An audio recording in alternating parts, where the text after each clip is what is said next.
Alhamdulillah wa syukurillah wa la hawla wa la quwwata illa billah.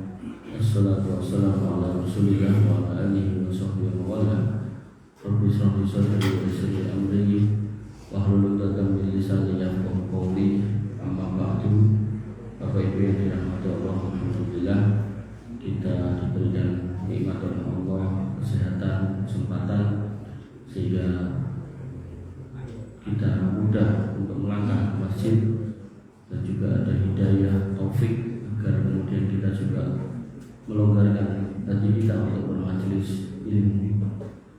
Bapak Ibu dirahmati Allah Subhanahu wa taala, tema yang saya bawa pada sore atau malam hari ini yaitu memahami hakikat kurban. Terus kurbannya pun lewat, tapi ada pelajaran yang bisa kita gali yang mungkin terkadang kita sok luput gitu.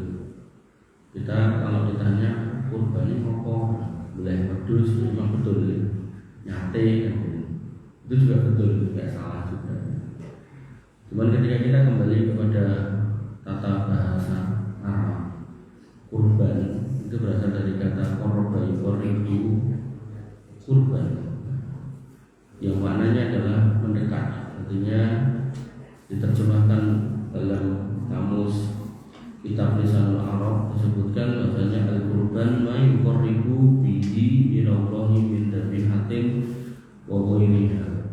Kurban itu adalah sesuatu yang membawa kita dekat kepada Allah, baik bentuknya sembelihan atau selain sembelihan. Terus kurban dari sisi bahasa dan istilah, kalau bahasa itu maknanya membuat dekat, kalau dari sisi istilah itu mempersembahkan, bisa berupa binatang, bisa berupa yang lain. Terus kurban itu secara bahasa Arab tidak harus hewan.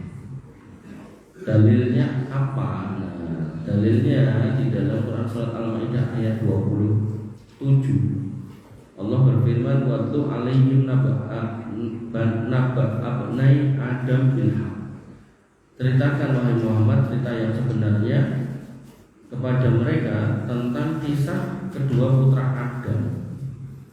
Disuruh menceritakan id qarraba qurbanan, ketika dua orang ini diminta untuk berkurban.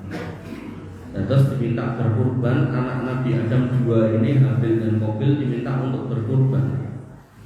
Kemudian fatuku bila min ahadihima walam yutaqabbal minal akhar, satu diterima, satu ditolak. Nah, di dalam tafsirnya Bapak Ibu yang dirahmati Allah Subhanahu wa taala, mazhur kita sudah tahu, kita sudah mendengar bahwasanya yadhkuru ta'ala qissata ibnu Adam wa huma Habil wa Qabil. Ayat ini mengisahkan dua putra Adam alaihissalam, yaitu Habil dan Qabil. Qabil ini kakaknya, Habil ini adiknya. Qabil ini yang melakukan hal yang jelek, Habil ini yang tidak, yang berpaling mungkin. Alhamdulillah nambah foto nih Pak, mungkin namanya sinten Qabil. Ampun. Ya, dan kalau mengambil nama-nama di dalam sejarah Islam kita harus benar-benar memastikan nggak salah. Soalnya nama itu doa, misalnya ingin menanggung umur hidup sebagai Qabil. Nah, qarraba kullu minhuma qurbanan, bahwasanya dua-duanya ini masing-masingnya itu mengkurbankan. Ada yang dikorbankan. Fatu bila min Habil li annahu kana taqiyan, diterima korbannya Habil karena dia takwa. Wa qarraba Habil kabsan saminan min khiyari mali, yang dikorbankan sama si Habil itu domba yang gemuk, dan ini hartanya si Qabil, si Habil yang terpilih, yang terbaik. Wa qarraba Qabil khizmatan minaz zar'i, Qabil mengkorbankan seikat tanaman buah-buahan. Nek cara pisang ya sak tundun ngoten niku, nek cara anggur ya sak obyok, napa sak ranjang. Nah, kemudian dikatakan ar-radi'i yang jelek. Cara anggur nggih bosok, cara gedang nggih penyok, pokoke fatukum bila min habil walam yutaqabbal min qabil. Diterima oleh Allah kurbannya Habil, ditolak si Qabil. Ini menunjukkan bahwasannya kurban pada zaman Nabi Adam, kembali ke istilah bahasa Arab, bisa binatang, bisa selainnya. Cuman kita bahasa Indonesia kan sudah diserap jadi bahasa Indonesia ini. Itu ditangani kurban apa Mas? Oh, itu nyembelih hewan di hari raya Idul Adha. Itu pun kita. Tapi kita kembali ke bahasa Arab, itu persembahan untuk Allah, bisa binatang, bisa selainnya. Nah, singkat cerita, masa ganti Nabi Ibrahim. Nabi Ibrahim alaihissalam diminta untuk mengkorbankan putranya. Singkat cerita, tidak jadi. Kemudian wafadainahu bidibhin adim, kami ganti dengan sembelihan yang besar. Sembelihannya lagi-lagi adalah domba.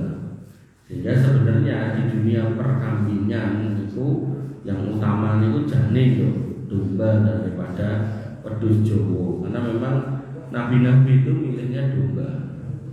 Nah, kemudian Bapak Ibu rahmatullah Allah Subhanahu wa taala, lalu sampailah di Nabi Muhammad sallallahu alaihi wasallam. Begitu sampai di Nabi Muhammad sallallahu, Allah menyebutkan fasholli li rabbika wanhar. Salatlah untuk Rabbmu dan wanhar, sembelihlah binatang yang punya nahar. Naharnya itu tenggorokan dan tenggorokannya hewan-hewan itu.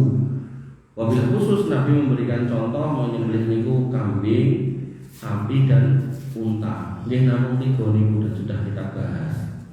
Nah, Bapak Ibu rahmatullah Allah Subhanahu wa taala, kemudian masuk ke wilayah kita. Maka sejak Nabi Muhammad, bahkan kalau ditarik mundur sejak Nabi Ibrahim, kurban itu sudah menggunakan kambing, tidak lagi mempersembahkan tanaman, buah-buahan dan seterusnya. Nah, kemudian disebutkan bahwasannya Nabi Shallallahu Alaihi Wasallam menyatakan bahwasannya la'anallahu man dabaha li ghairillah.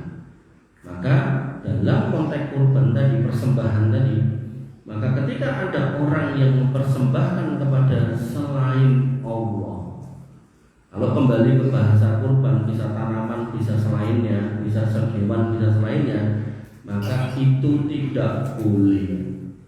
Pertanyaannya adalah kenapa?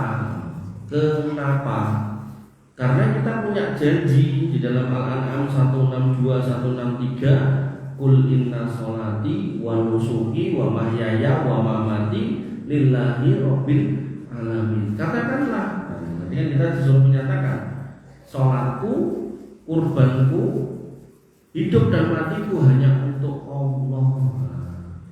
Berarti aku keliru Mas Nabi pun. Aku soalnya ngomong karo bojoku pokoknya hidup dan matiku untukmu. Niku menentu niku. Restu, ngomongnya jangan nyanyi-nyanyi begitu ngoten niku restu niku. Karena nanti dalam bab syirik, itu syirik yang ke-9 itu namanya syirik cinta. Ketika seorang manusia mengabdikan dirinya pada manusia dengan kecintaan yang melebihi asaduhu badrillah, melebihi cintanya pada Allah. Sampai akhirnya mungkin yang dicintai ini menolak, bertepuk sebelah tangan istilahnya. Dia pilih mati bunuh diri. Inilah efek dari orang yang terlalu mencintai selain Allah berlebihan. Matinya bukan di jalan Allah tapi di jalan selain Allah. Kembali ke sini. Nah, kita sudah berikrar kalau ibadah kita yang namanya sholat, berarti hablumillah, kemudian nusuk, termasuk di dalamnya zakat, yaitu yang kaitannya dengan kepada Allah dan juga kepada makhluk, karena nanti hasil kurban itu akan kita bagikan. Maka semua kita pastikan hanya lillahi rabbil alamin. Bahkan pada ayat 163-nya kita katakan la syarika lahu wa bidzalika umirtu wa ana awwalul muslimin. Kita mempersaksikan bahwasanya tidak ada yang berhak disembah selain Allah, tidak ada sekutu baginya. Maka ayat ini menegaskan tidak boleh ada kurban persembahan kepada selain Allah. Jadi apapun bentuknya, apapun namanya tidak diperbolehkan. Makanya Nabi tadi mengatakan bahwasanya la'anallahu man dabaha li ghairillah. Terlaknatlah orang yang menyembelih kepada selain Allah. Kalau kembali ke bahasa kurban, maka bisa juga itu buah-buahan tanaman kok dipersembahkan kepada selain Allah niku nggih plentu. Makanya ketika kita kembali kepada tugas kita sebagai manusia, sebagai makhluk Allah, Allah menyatakan wa ma khalaqul jinna wal insa illa liya'budun. Tidaklah kamu itu diciptakan melainkan untuk beribadah. Maka liya'budun tafsirnya adalah liyuwahidun, untuk bertauhid.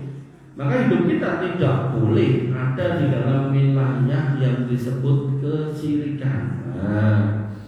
Sehingga Ibnu Taimiyah rahimahullah mengatakan at-tauhidu wa an takuna al-ibadatu kulluhu lillah. Yang namanya bertauhid itu kamu jadikan semua ibadahmu, semua kurbanmu, semua persembahanmu, kebaktianmu itu hanya untuk Allah wahdah saja, satu-satunya. Wa alla yusyrika bihi syai'an fi dzalik, dan tidak boleh menduakan Allah dalam urusan ini, tidak boleh. Makanya Bapak Ibu dirahmati oleh Allah Subhanahu wa taala, Allah menyindir, menyebut tentang orang-orang yang sudah Allah beri kebaikan di dunia. Cara petani itu sudah diberikan sawah dan tanamannya sampai panen. Cara peternak itu sudah diberikan hewan sampai kemudian bisa dijual kemarin. Tapi dia masih menyisihkan sebagian yang Allah kasih itu untuk selain Allah. Disebutkan dalam Quran surat Al-An'am ayat 136, wa ja'alu lillahi mimma dara'a minal harsi wal an'ami nasiban. Dan mereka menyediakan buat Allah satu bagian, tergesnya dari banyak Allah kasih, misal 1 ton, dia sisihkan satu bagian, misal 10 kilo, 100 kilo, ini untuk Allah.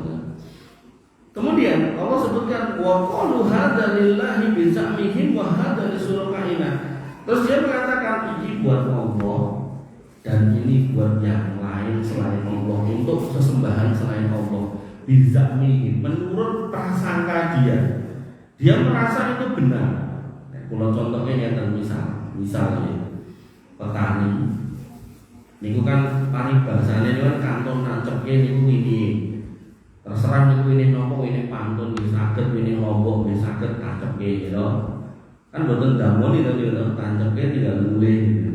Mungkin terus ngabuk, sukete jebuti gitu.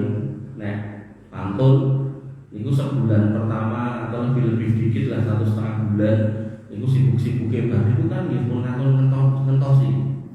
Artinya kalau enggak keduluan perang insyaallah tetap panen gitu. Nah, mulai lombok niku bar di deder pedal winiye dipindah gede metu lomboke. Begitu metu lomboke esok warnane ijo, sore dadi abang. Atau sore ijo, besok pagi dadi abang. Panen. Orang ngerti kapan kecetnya. Dan benar-benar itu yang terjadi pada semua yang kita makan. Gitu. Jenengan tanam nopo niku misal jenengan ngarep omah enten wit pelem. Nopo ngertos jenengan kapan niku pentile niku medal. Mboten to. Napa jenengan nggih terus banyoni wite kan nggih mboten. Niku nggih golek-golek banyu dhewe oyote nganti untuk kembang metu wohe ngoten niku to. Akhirnya kita petik. Nah, ini Allah singgung orang-orang yang berbuat kesyirikan sudah tak kasih koyok ngono, tinggal lebah. Garek matur nuwun terima kasih bersyukur lah kok dadak iki lho syukur kanggo Allah, iki dienggo selain Allah. Sampai piye-piye nek sinten sapi niku sampai dadak gawe sajen ditangani Pak niku nggih sinten nggih napa iki nggo Dewi Sri Mas. Nah Dewi Sri iki sinten? Ya ini kan sing marai. Sudah begitu bahasanya kesyirikan Pak. Timbang gawe kok Dewi Sri menit kayak Bu Sri Mulyani, Bu kula kesehatan. Gendah niku kesehatan niku Pak. Jenengan teri beras kilo 2 kilo itu gendah wong enek. Bu Sri jenengan. Nah, maka Bapak Ibu dah Allah Subhanahu wa taala sudah menyinggung ada orang-orang yang berkurban dalam artian mempersembahkan sesuatu kepada selain Allah. Sampai enten niku teng daerah nek boten kleru niku nonton Kebumen Pak. Niku jane niku kampung desa sawah ijo masyarakatnya pun sejahtera. Ning jenenge pemerintah ndak paham niku kemudian dia berpikir piye caranya kampung ini nopo didatangi wisatawan. Akhirnya digawe kayak acara yang nggak pernah ada sebelumnya. Terus niku enten 7 mata air itu dijikuk kan bukan dicilik-cilik. Terus dipindah ke gentong rada gede, bar niku terus dikafani. Acarane nopo kesupen, tapi intine ngoten niku. Bar dikafani ning mboten disolatke, terus dikubur. Kuburan iki kan terus kuburan menungso niku. Akhire bar niku terus ditanggapi ledek nyanyi-nyanyi joget-joget. Terus diistilahke acara niki. Kita mirip kados enten Jaten kan bersih desa ngoten. Mirip ngoten niku. Nah, maka Bapak Ibu dirahmati oleh Allah, ini pernah terjadi jauh sebelum Nabi Muhammad hadir, yaitu ketika zaman Nabi Nuh. Zaman Nabi Nuh orangnya beribadah rajin. Lalu ada orang-orang solehnya. Ada orang-orang solehnya. Nah, orang-orang solehnya ini meninggal. Lalu sebagian masyarakatnya berpendapat, iki awake dhewe nek misal gak enek sosok tokoh, iki bahaya. Engko ndak awake dhewe iki males ibadah. Piye nek digawe patung iki? Mung dienggo semangat wae, menyemangati. Mek delok patung iki kita semangat. Akhirnya dibikin, mungkin sepakat dibikin Pak. Awalnya di kampung ten pinggir itu orang kalau mau masuk tempat ibadah, wah ini si fulan ini biar ngomong solih semangat lagi ibadah, ngawula marang Gusti Allah luar biasa. Masuklah dia ibadah. Meninggallah generasi pertama, kedua, ketiga, lalu yang tersisa generasi yang jahil. Yang jahil kemudian mengatakan, iki wong soleh, kedudukannya sudah di sisi Allah. Iki nek ndonga orang lewat mereka gak tekan. Dadi ojo ning pinggir, nek ngarep, nek ngarep. Makanya Bapak Ibu dirahmati Allah, mulailah terjadi musibah kesirikan itu. Makanya termiki misal tokohnya Pak Yanto, wah itu rajin ibadah misalnya, wah terus meninggal. Ini kayak patung itu kayak ngarepan. Kemarin semangat, ampun, gak perlu. Dan itu sudah sampai Indonesia Pak. Bagaimana kemudian ada masjid di depannya itu ada fotonya Habib dan semangat. Gak boleh Pak. Nanti muridnya Mama Gufron ngendikan dan medsos itu. Buatan ngerti kalau singkat di sini tapi medsos itu. Dia mengatakan sambil duduknya fotonya Mama Gufron misalnya di fotonya atau duduknya ini foto ini kalian harus punya. Harus ditaruh di rumah kalian. Nanti nek kampung kebakaran, misal sekampung kebakaran, omahmu selamat diri.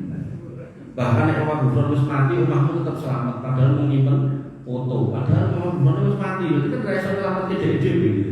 Makanya Bapak Ibu dirahmati Allah, ini musibah yang kemudian kita harus memahami kalau itu semua adalah kekeliruan. Dan Imam Al-Qurtubi mengatakan kanal musyrikuna yaj'alu li asnamihim nasiban min amwalihim wa zuru'ihim wa an'amihim. Bahwasanya orang-orang musyrik itu ketika Allah sudah berikan nikmat pertanian dan peternakan nek dulu dan sekarang mungkin di duit, mungkin di pekerjaan, mungkin di proyek segala macam. Mereka kok bersyukurnya pada selain Allah dengan apa yang Allah sudah kasih gitu. Makanya kalau kembali ke kurban tadi, bentuk persembahannya itu bisa macam-macam yang dilakukan, nggak cuma binatang tapi juga selainnya. Sehingga nanti di India itu ada keyakinan di Sungai Gangga itu tinggal di situ Dewa Ganesha bersama ibunya, Nah, makanya pada hari tertentu itu ketika dibikin patung ini terus diucapkan kali ini. Nanti ditapani kalian boleh terus disusoni ten darurat ini. Nah, ben susune tambah marem. Sing sugih niku mendatangi susu sapi niku ngangge nomor niku mobil tank ini kok sing isine mungkin sekitar 17.000 liter niku. Dadi tank sing gede niku. isinya susu, boten didopin yang menungso, disuntak tentang. Mungkin ada orang duwe nggawa ember ning rong kali arep ngidul susu campur bani diusir. Di situ apa? Kita harus bersyukur. Bagaimana kemudian kita tidak terbawa pada keyakinan seperti itu. Sampai sing namanya sapi, terus jelas-jelas niku kewan niku disujudi. Bahkan nek nganti ngidak niku bukannya dia marah kalau sampai ini malah senang. Berarti nek aku dipidak berarti aku diberkati. Sampai sapi pedel itu diceluk tangan sikile itu juga terus dinutuk itu sirahe atau niku ben kemudian dia mendapatkan keberkahan dari si sapi yang disebut dengan nandi. Sapi ini dinamakan nandi, kendaraannya diwuri. Nah, Bapak Ibu dirahmati oleh Allah Subhanahu Wa Taala. Nah, kemudian Nabi SAW mengabarkan keadaan Mekah zaman dulu, di mana Mekah itu di dalam kitab Riyadhus Shalihin ada sebuah hadis panjang kisah perjalanan Ismail alaihissalam bersama ibunya. Sinten ibunya, Pak? Wah, sinten ibunya, Pak? Mungkin yang benar dapat hadiah kaleng. Ning wonten mriko ngrimo. No, sinten Pak ibunya, Pak? Ayo, sinten? Bro, ibu Nabi Ismail sama bro? masih ngikut tadi. Gimana? Hajar apa Sarah? Hajar. Tak kayak hadiah belum? Belum tak? Tak kayak hadiah. Enggak salah turun yang lain. Ada ya? Nah, saya belum jawab kok ya. Ya, kayak hadiah. Betul yang lain mana ya? Nah, Bapak Ibu dirahmati oleh Allah Subhanahu Wa Taala. Hajar dan Ismail alaihissalam dibawa jauh-jauh dari Mesir, ditaruh di Mekah. Yang Mekah itu padang pasir dikelilingi gunung batu. Niku nek dengan mriko, gunungnya niku watu, saking watu niku sampai dibor, Pak. Dibor jadi terowongan untuk memangkas waktu tempuh biar boten muter. Nah, maka diletakkan di situ dengan sejumlah kurma dan air secukupnya. Dan begitu Ibrahim mau pergi, ini Hajar ini bertanya, Mas, aku mbok tekek kene iki sing ngomong sapa to Mas? Gusti Allah tenan apa piye to? Karena memang dalam kisahnya itu ada kecemburuan dari Sarah kepada Hajar, walaupun awalnya memang Sarah yang meminta untuk menikah lagi karena belum punya anak. Nah, maka Bapak Ibu dirahmati Allah Subhanahu Wa Taala, Ibrahim menjawab, ini sing nonton Allah tujuh aku. Dan cuma diletakkan, ditaruh, ditinggal, dipasrahkan sama Gusti Allah. Niku nek Hajar kali Ibrahim kali Ismail. Nek bojo kula pamiti, aku meh lunga. Iki duwite nggo sangu, nggo seminggu lah gitu ya.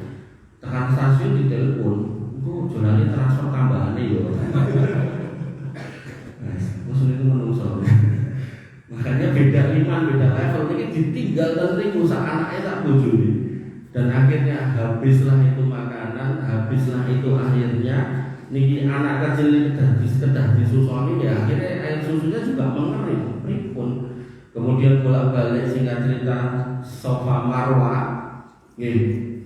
Dalam hadis niku kemudian malaikat memunculkan airnya, air Zam-Zam. Nah, tulisan yang kita sering dengar nih kan, karena pancalannya Ismail kecil kan keluar air. Ini yang di kitab Riyadhus Shalihin itu karena malaikat yang diutus Allah untuk membukakan sumber air itu, dan sejak itu sampai sekarang masih ada airnya. Dan itu sudah menjadi dalil kalau itu benar bukan hapus-hapus gitu ya. Nah, kembali ke situ Bapak Ibu dirahmati Allah, singkat cerita begitu airnya muncul bisa minum, dan air Zam-Zam itu mengenyangkan. Makanya dengan nek umpami mungkin boten kantos nih, mriko kok ane kentekan duit. Nah niku jenengan wujud Zam-Zam mawon insyaallah boten mati. Nah aku bisa Zam-Zam ning Indonesia kok malah keluwen Mas. Soalnya sosok palsu barang niku lho. Dan niku benar asli.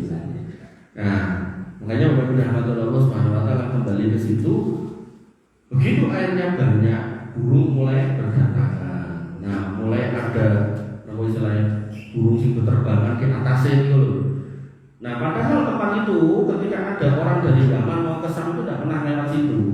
Tapi memang rata-rata bekalnya sudah mulai habis. Begitu lewat situ loh, kok enak anu ini muter-muter, akhirnya pada mencari sumber, karena burung yang ada di atas itu biasanya karena ada air atau makanan. Begitu sampai itu, oh ada air, minta izin lah sama Hajar, dan kemudian diizinkan untuk tinggal dengan syarat ngasih makanan. Mulailah muncul komunitas-komunitas, ada yang bawa benih mulai ditanam dan seterusnya. Nah, Bapak Ibu rahmatullah Allah Subhanahu Wa Taala, seiring berjalannya waktu besarlah Ismail, bapaknya datang. Singkat cerita, kalau singkat bawang soal ada. Nah, singkat cerita, dibikinlah Ka'bah itu. Begitu sudah selesai, Allah perintahkan, saiki komponen wong-wong do haji. Ibrahim naik ke bukit dan berteriak, wahai manusia, sekarang Allah perintahkan haji. Dan di situ manusia pada berdatang lagi untuk haji. Begitu manusia itu datang, maka perputaran ekonomi mulai jalan. Di situ ada konsumsi, otomatis ada produksi, ada distribusi. Sehingga barang-barang yang tidak diproduksi di situ harus didatangkan dari luar. Maka muncullah saudara-saudara Arab yang harus pulaan kemana? Ke Syam. Nah, seiring berjalannya waktu, masa pun berganti. Orang-orang yang tadinya memahami agama tauhid ini dengan benar, akhirnya luput. Ilmu mulai berkurang, ulama sudah mulai pada mati meninggal. Tersisalah orang-orang jahil. Nah, orang-orang jahil ini adalah sugih atau ngaji nih duitnya oke gawe nih dodolan gitu kan. Akhirnya dia ke Syam. Begitu di Syam lihat, wah Islam itu pusat perdagangan dunia.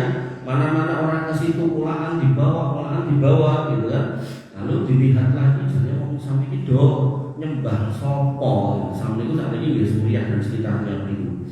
Nah, ternyata mereka juga berbuat kesyirikan nyembah patung. Muncullah tokoh orang Quraisy yaitu bernama Amr bin Amir al-Khuzai. Nah, dia kemudian berpikir dengan logikanya, ben Mekah ini tambah maju, ekonominya tambah melesat, bukan meroket, melesat. Iki kudu tak tiru akidahe karena mereka buktinya dikai rezeki sing akeh. Nah, itu nyembah berhala nih setunggal dibawa ke Mekah, namanya Hubal, berhala yang paling gede, diusungi, dijunjung dhewe Mas, boten wong sugih wonten wong ta mestine. Lah numpak apa boten tertos. Dibawalah ke Mekah, ditancapkan, diberdirikan di depan Ka'bah. Nah, suku-suku Mekah yo pengen sugih, akhirnya mereka berlomba piye carane ikut andil dekek sesembahan. Mulailah berhala itu bermunculan sampai puncaknya terkumpullah di situ 360 berhala. Iku nek umpami sakniki kita senten dengan token itu mboten saged nabrak karo kalau aku swidak kuat. Makanya Bapak Ibu dan Allah Subhanahu Wa Taala, Nabi mengingatkan tentang Amr bin Amir al-Khuzai. Beliau mengatakan bahwasanya ra'aitu Amr bin Amir al-Khuzai yajuru am'amahu finnar. Aku ki dididonge neraka. Lah kok ning neraka iki ketok menungso jenenge Amr bin Amir al-Khuzai. Wetenge suwek ususé brodol lagi digembol. Kali usus lagi. Kata Nabi, karena awalu managoi hawadina Ibrahim, menungso kuwi sing pertama kali merubah agama Ibrahim alaihissalam. Bapak Ibu rahmatullah Allah Subhanahu Wa Taala, sehingga di dalam kita hidup di kampung ini, di negeri ini, maka Nabi mengingatkan man sanna fil Islami sunnatan sayyi'atan kana alaihi wizruha wa wizru man amila biha. Jangan sampai ketika kita hidup ini kayak Amr bin Amir al-Khuzai menjadi tokoh contoh yang jelek. Kenapa? Karena kejelekan itu ketika ditiru orang, maka orang yang meniru ini dapat dosa, dosanya dilipat gandakan, diberikan kepada orang yang ngajari jelek. Makanya yang diminta man sanna sunnatan fil Islam hasanatan falahu ajru ajruha wa ajru man amila biha min ghairi an yanqusa min ujurihim syai'a. Yang diminta kita itu mencontohkan, memberikan contoh, mengajarkan yang baik-baik agar kebaikan itu kemudian menjadi banyak. Nah, setiap orang yang berbuat baik itu akan mendapatkan pahala, lalu pahalanya semua dikasihkan ke kita, pahala yang dilipat gandakan itu tanpa mengurangi pahala yang bersangkutan. Terus di musim puasa Ramadan, jangan kasih buka orang, jangan dapat pahala yang sama. Makanya jangan ragu yang punya duit, kasih pahala yang sama. Kasih apa namanya, buka agar dapat pahala yang sama dari orang yang berpuasa itu. Nah, Bapak Ibu rahmatullahi Allah Subhanahu wa taala, dalam konteks Amr bin Amir al-Ghazali, dia menjadi pionirnya kesyirikan. Sehingga Allah memberikan adab seperti itu dan Nabi SAW menyaksikan, melihat. Nah, lalu Nabi SAW mengingatkan kita bahwasanya semua bentuk persembahan kepada selain Allah, apakah bentuknya hewan atau selainnya, itu tidak boleh. Wabil khusus terkait dengan hewan, Nabi mengatakan la'anallahu man dabaha li ghairillah. Allah melaknat, Allah akan menjauhkan orang itu dari rahmat ketika dia menyembelih untuk selain Allah. Nah, menyembelih selain Allah ini jangan cuma dipahami bahwasanya niku kedah mendo, kedah sapi, kedah kebo. Bahkan Nabi SAW memberikan contoh yang sangat ekstrim. Disebutkan dari Tariq bin Shihab radhiyallahu anhu, Rasulullah SAW bersabda, "Dakhalal jannata rajulun fi dubabin wa dakhalan nar rajulun fi dubabin." Somben kuwi enek surga enek neraka.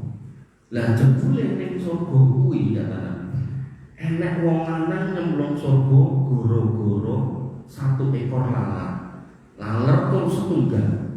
Untuk jenengan menggali wong surga kudu jihad ning Palestina kadoan aku iki mergo laler aja bisa masuk surga. Kemudian wadaqalan naro rajulun fi dubabin, ada juga loh orang yang masuk neraka karena satu ekor lalat. Terus bukan sapi gede, bukan kambing, tapi karena lalat. Sahabat begitu kan kaget tuh, bagaimana kok bisa gitu ya Rasul? Kata Nabi SAW, "Marrajulani ala qaumin lahum sonamun." Dua orang ini berjalan melewati suatu kampung. Di kampung itu punya yang dikeramatkan, yang disembah. Bisa berupa reco, bisa berupa patung, bisa berupa pohon, danyak, maupun lembut, maupun apa mawon lah pokoknya. Dikeramatkan punden, kuntuk, pokoknya kabeh apa wae. Bahkan bapak kula niku garap lemah kas niku kuniran niku sapi, jane ya ora mboten ono apa. Mungkin tiba-tiba niku pukul wit, kula nanti kandhane wit niku jenenge napa ning kula kesuwen. Nah, wit niku tambah gede. Kalau sing garap biasa durunge niku ditambahi lemah. Akhirnya witnya gede sampai terus enten lemah. Terus mulai disajeni. Di mana-mana kawan kalau sing sembang dan macam-macam. Nah, begitu tiba bapak kula ya garap itu mulai dibabat gitu.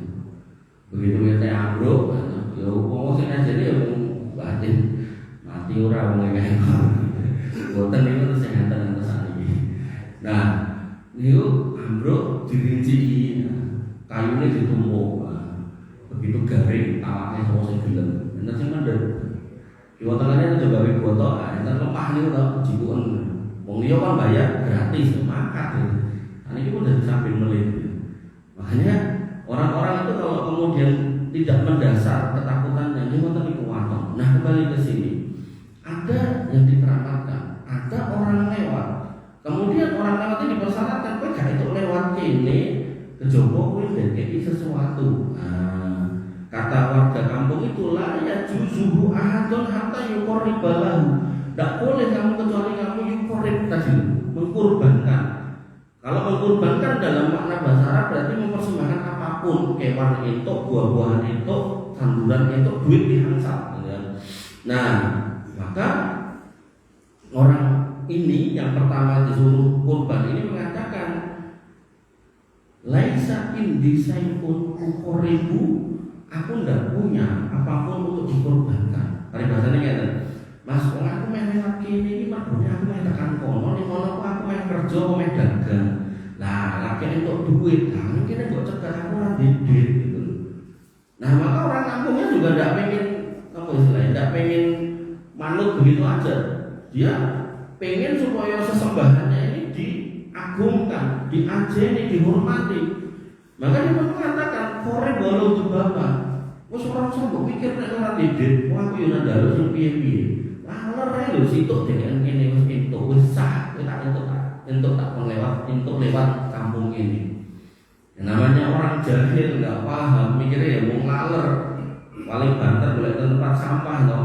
Nomornya nek misal dhewe mambu ya barangkali lalane malah satu kilo banyak kalau begitu diletakkan satu, kata Nabi Fakor Robatul Baban, dia letakkan satu lalat itu fakon tusabilahu, dia dipersilakan untuk jalan pada holana masuk neraka. Nah kenapa kok masuk neraka? Karena dia nanti membawa dosa kesirikan. Paribasane mau ini kampungnya alhamdulillah niki terus dalam ajeng menuju nyebrang bareng kayak saja niku nyebrang tabrak motor itu masuk neraka. Kenapa? Karena neraka itu isinya orang kafir, orang musyrik, munafik dan orang fasik.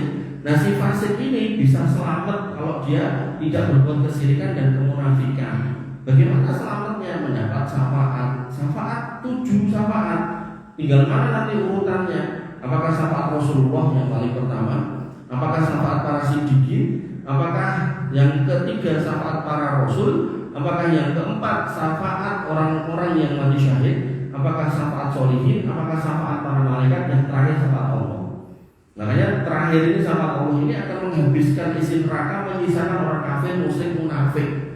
Sehingga ngapunten ini jadi untuk ngajali, tapi memang Allah itu Maha Ar-Rahim di akhirat. Ini wong itu nek mau limo tapi gak pernah berbuat kesirikan, tetap enten potensi selamat. Bahkan jangankan mau limo, orang yang bunuh diri sekalipun yang di dalam ada disebutkan bahwa dia akan melakukan perbuatan bunuh diri itu dan kholi dan mukholat dan fiha, mengulang-ulangi terus-terusan. Itu sebagian ulama masih berpendapat dia masih berpotensi keluar dari neraka dengan catatan tidak berbuat kesirikan dan kemunafikan. Makanya Bapak rahmatullah Allah Subhanahu wa taala itu bentuk kasih sayang Allah di akhirat, di mana ada 99% kasih sayang yang disimpan untuk hanya orang beriman, itu yang disebut dengan Ar-Rahim. Adapun Ar-Rahman itu 1% yang dibagikan di muka bumi, yang kena adalah manusia dan semua makhluknya, bahkan tidak cuma orang beriman, orang kafir pun juga dapat. Bahkan orang kafir cenderung melebihan, artinya banyak, lebih banyak. Nah, tidak apa itu di dunia. Makanya wabillahi Allah Subhanahu wa taala, orang yang pertama tadi sudah menyedekahkan, mengorbankan satu ekor lalat, dia lewat habis itu mati masuk neraka. Nah, orang yang kedua, ini orangnya ngaji, dia dikatakan korin. Jadi giliranmu mas yang kedua. Orang yang kedua mengatakan makun tuli kori baliahan dan saya Allah. Gak mungkin aku punya mempersembahkan apapun, gak mungkin mempersembahkan apapun kepada selain Allah. Gak aku mau menuhi kelaku dosa. Kemudian orang kampungnya tersinggung. Fadorobu unukohu, kemudian dipenggal lehernya, dibunuh. Fadahulal jannah, maka dia masuk ke dalam surga. Nah, Bapak rahmatullah Allah Subhanahu wa taala, Syekh Abdurrahman bin Hasan Al-Musyib rahimahullah dalam Fathul Majid dia mengatakan fi hadzal hadis at-tahlilu minal wuqu'i fi syirki. Hadis ini menjadi peringatan tegas keras buat kita tentang kondisi di mana kita itu harusnya hati-hati jangan sampai kita masuk ke wilayah kesyirikan. Nah, li'anna al-insana qad yaqa'u fihi wa huwa la yadri annahu min asy-syirki alladhi yujibun nar.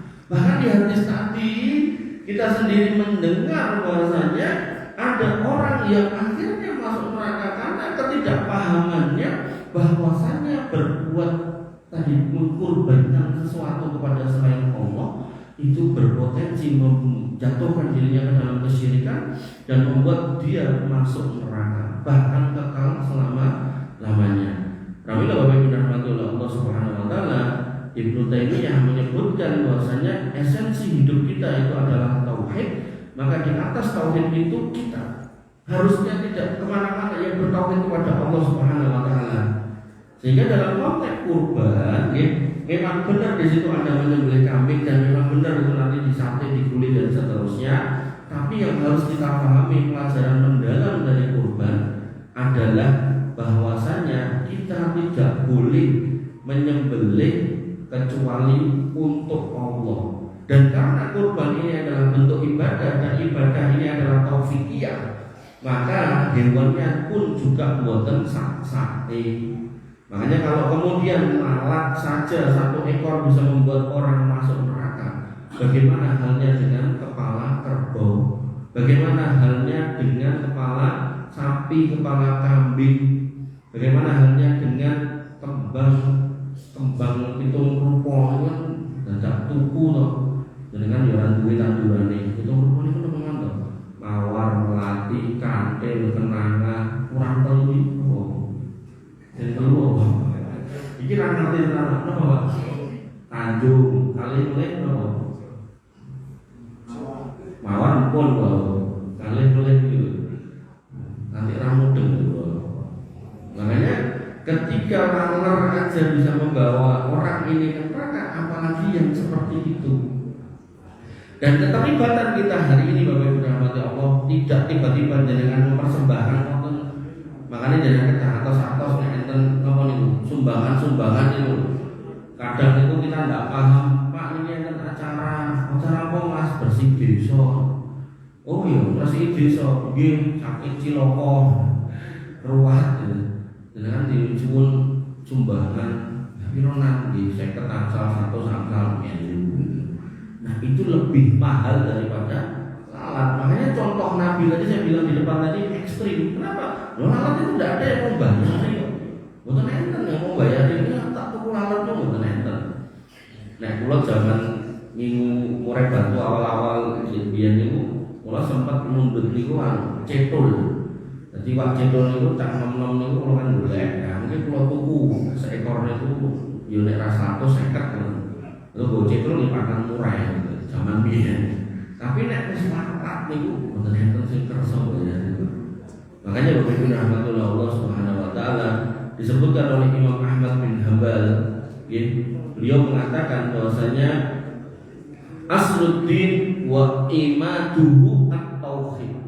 Pondasinya agama kita itu adalah tauhid. Faman akhalla bihi faqad akhalla bi asliddin kulli. Maka barang siapa yang merusak ini pondasi ini, ya rusaklah agama seseorang. Makanya ketika jenengan mau piknik, maka pikniklah di tempat-tempat yang tidak ada kesirikan. Bahkan nanti dalam kitab tauhid disebutkan kita itu dilarang menyembelih di tempat yang biasa digunakan orang-orang musyrik berbuat kesirikan. Kemudian Ibnu Qayyim al-Jauziyah berkata, at-tauhidu huwa awwalu ma da'a ilaihi ar-rusul wa akhiru ma yufarriquhul mu'min indal maut. Kalimat tauhid inilah yang selalu didakwahkan oleh para rasul dan inilah kalimat pertama yang harusnya menjadi penutup hidup kita ketika kita meninggal. Wa huwa awwalu wajibin wa akhiru wajibin. Ini menjadi awal kewajiban kita dan juga menjadi akhir dari kewajiban kita. Jadi kita diminta di awalnya baik, di akhirnya juga ditutup dengan baik. Soal di tengahnya ada dinamika. Nah inilah yang disebut dengan manusia. Nek apik terus niku malaikat. Makanya Bapak Ibu rahmatullah Allah Subhanahu wa taala, bahkan puncaknya sahabat Nabi yang bernama Handolah itu pernah ketemu dengan Umar bin Khattab, Abu Bakar As-Siddiq.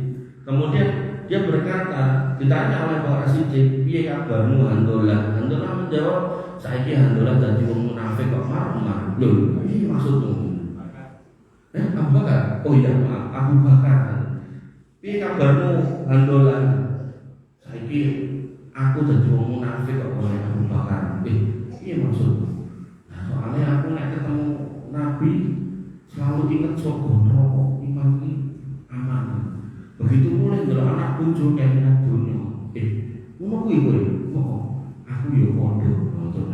Abu Bakar lho ngeten niku. Akhirnya dua orang ini mengkonfirmasi tentang masalah hatinya ini ke Nabi.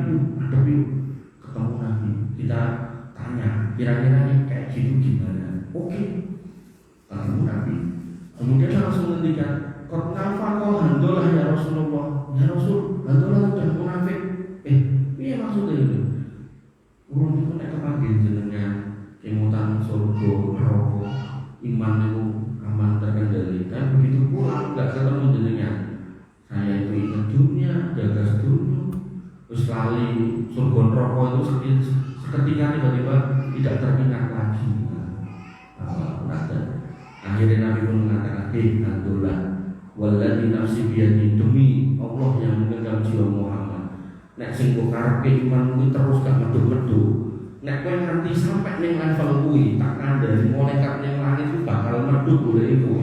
Kowe turu digugah, kowe mlaku ning dalan dicegat, disalami kok enek menungso kaya kowe." Makanya Bapak Ibu rahmati Allah Subhanahu wa taala, pas ketika Imam Qayyim al-Jauziyah mengatakan tauhid itu menjadi dakwahnya para rasul dan kemudian kita terima, kita pegang, jangan kita modari dengan kesyirikan.